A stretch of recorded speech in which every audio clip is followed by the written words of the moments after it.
L'or, ce métal précieux, a toujours été perçu comme une valeur refuge en des temps troubles. Je vais aujourd'hui vous partager une stratégie simple de trading sur l'or qui pourra potentiellement vous aider à acheter de l'or et à en vendre. Pour ce faire, nous utiliserons les ratios de Fibonacci ainsi que le concept de saisonnalité. La meilleure stratégie pour négocier de l'or ou d'autres matières premières est de faire exactement la même chose que les gros acteurs du marché. C'est donc une stratégie qui vous indique quand vous lancez dans des transactions pratiquement à tout moment, que vous recherchiez des délais plus longs pour un investissement à long terme ou que vous souhaitiez entrer et sortir de transactions à court terme.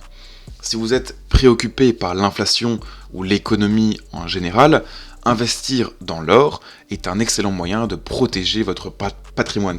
Cependant, si vous essayez de gagner de l'argent à partir des tendances de l'or, cette stratégie pourrait aussi vous aider.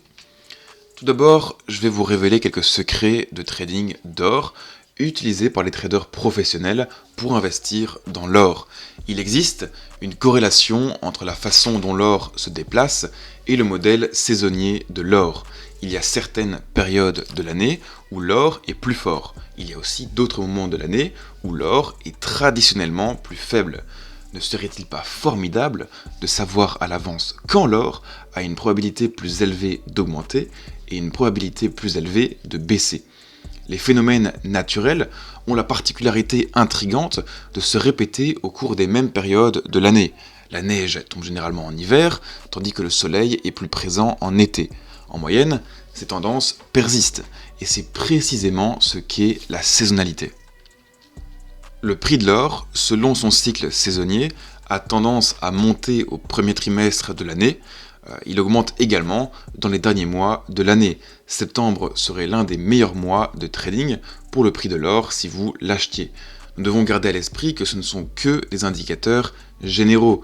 Les cycles saisonniers de l'or vous donneront la tendance de l'or au plus bas ou au plus haut, ou au rallye, ou justement à la chute à un certain moment donné.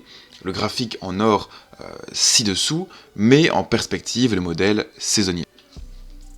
Le cycle saisonnier de l'or est crucial, car c'est l'un des outils qui met en évidence ce que font les principaux acteurs. Avant de décrire les règles de la stratégie sur l'or, examinons les indicateurs dont nous avons besoin pour trader avec succès cette méthode. Les seuls indicateurs dont vous avez besoin sont donc les suivants, et sont donc les retracements de Fibonacci, qui sont du coup des indicateurs techniques très populaires. Ils sont basés sur les nombres mathématiques clés identifiés par Leonardo Fibonacci, donc il y a plusieurs siècles. Ces nombres mathématiques peuvent nous offrir des zones importantes de support et de résistance. Donc j'ai fait une vidéo à ce sujet, je vais essayer de la faire apparaître ici en haut à droite pour ceux qui ne connaissent pas les ratios de Fibonacci. Donc voyons maintenant comment échanger efficacement l'or. Alors comment échanger de l'or? Cela dépend en fin de compte de votre période préférée. Si vous voulez faire du coup de day trading sur l'or ou si vous voulez faire du swing trading sur l'or. Même si vous cherchez simplement à investir dans l'or, à acheter et à conserver à long terme, vous pouvez profiter de cette stratégie simple de trading d'or. Utilisez-la pour chronométrer le marché, quel que soit votre style de trading. Cette stratégie de trading peut vous permettre de voir facilement l'évolution des tendances de l'or. Vous pouvez facilement repérer ces opportunités d'achat et de vente. Première étape, acheter de l'or au cours des mois de trading avec un rendement supérieur à la moyenne. La première étape consiste à vous assurer que vous achetez les mois pendant lesquels le prix de l'or a tendance à augmenter. Selon le modèle saisonnier de l'or, les meilleurs mois pour acheter de l'or et la meilleure façon pour acheter de l'or sont janvier, février, août, septembre, novembre et décembre. La principale chose que ces mois ont en commun est que le rendement du prix de l'or est supérieur à la moyenne au cours de ces mois de négociation. Et le modèle de prix saisonnier de l'or a tendance à se répéter assez souvent parce que les gros portefeuilles ont tendance à faire la même chose encore et encore. Maintenant que nous avons repéré l'influence de la saisonnalité sur le prix de l'or, il est temps de passer à la deuxième règle commerciale. Seconde étape, attendez que l'or revienne au retracement de Fibonacci de 0,618 du précédent swing du marché. Donc il ne suffit pas d'identifier le modèle saisonnier et de se concentrer uniquement sur cela, bien évidemment. Je pense qu'il devrait y avoir au moins un élément supplémentaire que vous devriez inclure dans votre stratégie de trading. Bien évidemment, pour plus de confluence, vous pouvez justement ajouter aussi d'autres éléments, d'accord? Je vous rappelle que c'est encore une fois une idée, une base de stratégie, et que je vous partage certaines de mes connaissances. Sans justement trop aller dans des détails assez complexes, sinon la vidéo va durer des heures et des heures.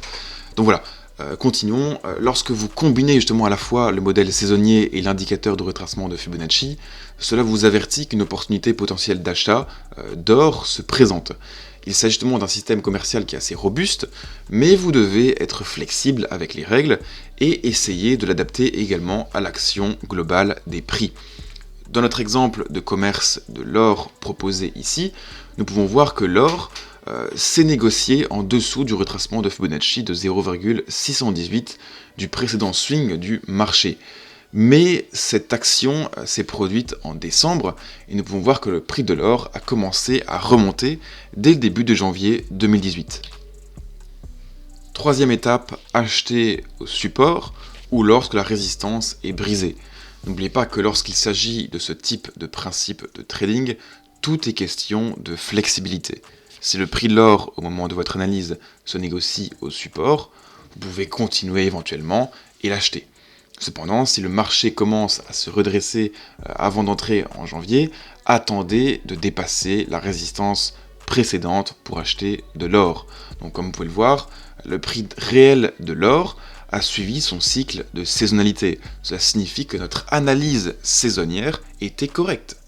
La prochaine chose importante que nous devons établir pour cette stratégie sur l'or est de savoir où placer notre stop loss protecteur.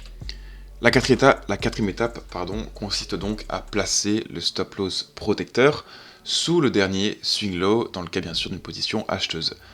Si l'or suit son schéma saisonnier, de nouveaux sommets devraient être observés et non de nouveaux creux. Si l'or atteint un nouveau plus bas, cela invalidera notre transaction et nous voulons sortir de cette position. À cet égard, lorsque nous négocions de l'or avec cette stratégie, nous plaçons notre stop loss protecteur en dessous du dernier creux. Maintenant que vous savez où cacher votre stop loss, définissons notre stratégie de prise de profit. C'est donc la cinquième étape. Prenez des bénéfices avant la fin du mois de février et déplacez votre stop loss en dessous de chaque creux. Si l'or a suivi son modèle saisonnier au cours des premiers mois, il est sage de s'attendre à ce qu'il continue à suivre le cycle saisonnier à l'avenir. Selon le modèle saisonnier de l'or, mars est l'un des pires mois de trading pour l'or. Il est donc préférable de liquider votre position sur l'or et de profiter de vos bénéfices. Si vous aviez utilisé cette simple stratégie de trading d'or, vous auriez anticipé la nouvelle tendance de l'or et en tireriez de gros bénéfices. En 2 mois, vous avez réalisé un bon profit car le prix de l'or est passé de 1265 $ à 1366 $. Alors bien évidemment, vous pouvez également trouver des signaux de vente en utilisant les règles de trading exactement opposées. Donc voici ici à l'écran un exemple de vente. Libre à vous bien sûr de mettre pause sur la vidéo. En conclusion, l'or a toujours été perçu comme une réserve de valeur ou un actif refuge qui peut être stocké pendant des siècles sans se décomposer. Le nom du jeu consiste à essayer d'exploiter les tendances et vous pouvez utiliser cette stratégie pour vous aider à identifier quand l'or est le plus susceptible de s'apprécier ou de se déprécier. Acheter de l'or comme investissement peut être très satisfaisant, d'accord? Alors assurez-vous de diversifier votre portefeuille en achetant de l'or. Donc voilà, merci à vous d'avoir regardé cette vidéo. Je vous rappelle que bien évidemment, comme expliqué durant la vidéo, ça reste une base de stratégie. Libre à vous de modifier, d'ajouter d'autres éléments, etc. etc. J'espère que ça vous aura plu.